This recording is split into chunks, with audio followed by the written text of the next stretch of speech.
Values-based leaders. My name is Andre Koen. I want to say thank you so much for joining us in this conversation. And we're going to talk a little bit more about how do we help people to align their intentions with their behaviors.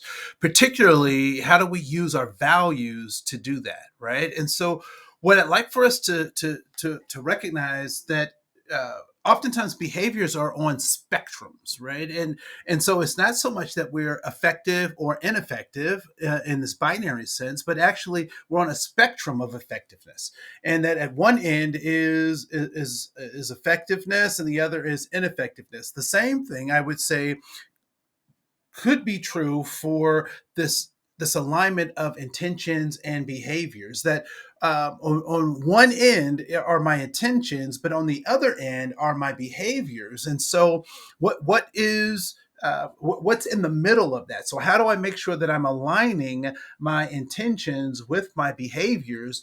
I must be focused on the power and the freedom that values and goals provide for me, right? And so when I'm thinking about my intentions, aligning those with my values, aligning those with my goals, then I typically will have the kinds of behaviors that I want to demonstrate.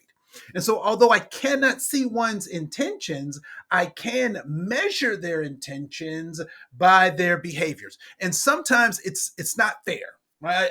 I just want to be clear because there will be times when I intend one thing, but I actually do something that is not in alignment with my intentions.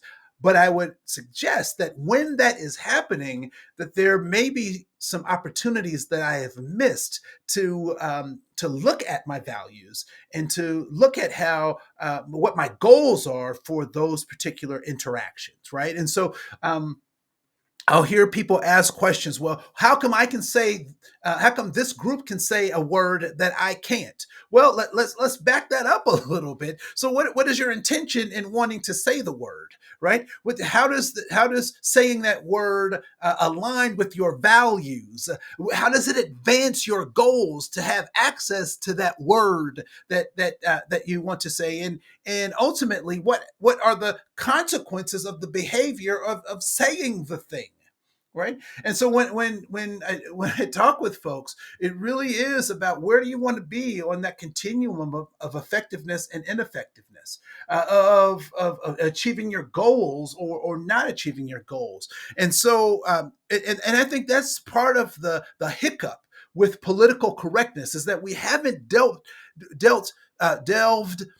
deep enough into the motivations behind why people don't want to use folks' pronouns or why folks want to use antiquated terms for groups of people or whatnot. And so when we do that, we're able to become more critical thinking. And so cognitive control becomes the tool we can use to make sure that we're aligning. And so, what does that cognitive control look like?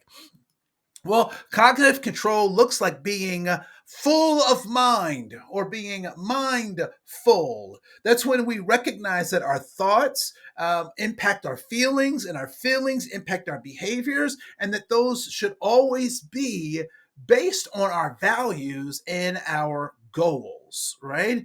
Because the inverse of that, or the other end of that spectrum, one end of the spectrum being mindful and the other end of the spectrum being mindless, we recognize that we just operate off of our prey drive, right? Let me get mine before somebody else takes what is mine. Let me operate off of my feelings. I'm just going to snap on somebody, right? This notion that I'm stuck in this survival mentality, that my amygdala someone's just pressing on my amygdala all the time. So I'm in this fight or flight response based on my feelings. And then I just act out, right? I just do things. And people say, well, why did you do that? And they say, I don't know. And I would suggest that is because we're on the spectrum of behaviors that we're not as mindful as we could be. Because when we have that alignment with our intentions, our values, our goals, and our behaviors, then we act act in accordance to those things. But if we're not thinking about those, I would say that we're on that end of the spectrum, which is mindless. And so when we think about diversity, equity, and inclusion as value-based leaders, this takes us out of being worried about necessarily having conversations about critical race theory. It takes us out of the blame, shame, fault, and guilt, because we recognize that those things don't engender or innovation or creativity. All they do is dig deeper holes for despair, right?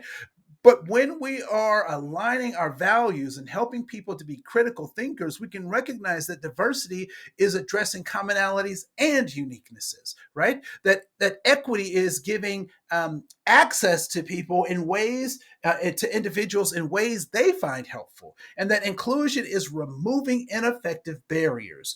And when we're thoughtful, it will help us to get out of this colorblind mindset and recognize that these things are valuable pieces of information: ethnicity, gender, sexual orientation, immigrant status, refugee status, your background, your history. These are things that are important for me to understand the commonalities and uniquenesses, so that I can provide equity, so I can tear down barriers that create opportunities for inclusion.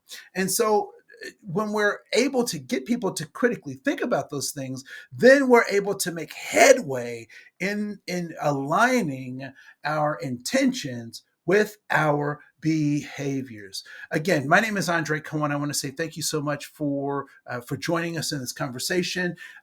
This is part 2, and we look forward to seeing you in the next sessions of value-based leadership. This is Andre. Have a great day. Goodbye.